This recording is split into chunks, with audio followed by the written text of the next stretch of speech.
Yo, check.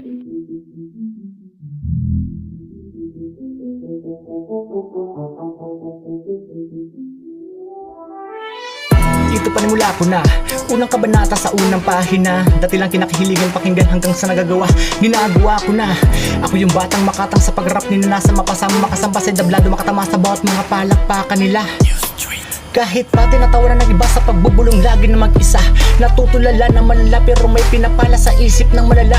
Kaya ko nakita yung isang rason para bumangon sa bawat umaga. Dito ko nadama yung halagasan talaga, tunay na nagiging masaya. Ano mang emosyon dito ko naihahayag, kahit ano pang mga dinadrama. Sariling gawang estilo, eksperimento sa tinatalantula sa pagtatala. Ito ang una kong taya kahit walang mapala, patunay na ako yung may biyaya. Pero sa kada pagbuklat na aklat, hinto talaga para sunod na pahina. Kaya sa paglipat nahati na konti, pero bakit na iba yung sunod na storya? Tila napunis sa paglipat kaya kwento naging malat telenovela.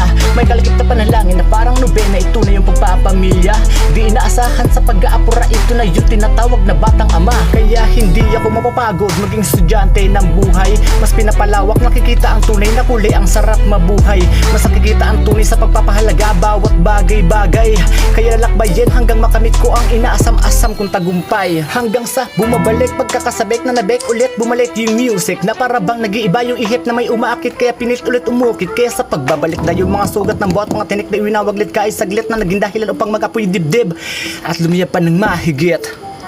Sa biglaang pagpihit, letra di pilit, pinipilipit, mga iniipit, mga linya, mga rimas, sinisiksik sa bawat binabanggit ng mga iniispit na tila nag-iiba kapag dumugtong na sa tenga bit, nagpapahindik na hindik. Habang leksyon ko'y dala-dala, disiplina, parati palagi ko ng bit-bit. Sa talastasang laging pinagdanasaan, wala nang makakahadlang. Gamit sariling estilo, pinablish ko mismo sa sarili kong pamamaraan. Limitasyon na hindi kong higitan, kaya hindi na para limitahan.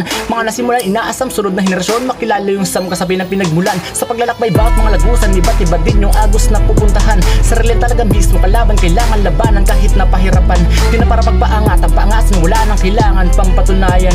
Antas ng buhay na sukatan sa pamilya na lang, kung may dapat patunayan sa kanila na lang. Kaya hindi ako mapagod maging estudyante ng buhay. Mas pinapalawak, nakikita ang tunay na kulay, ang sarap mabuhay. Mas nakikita ang tunay sa pagpapahalaga bawat mga bagay-bagay.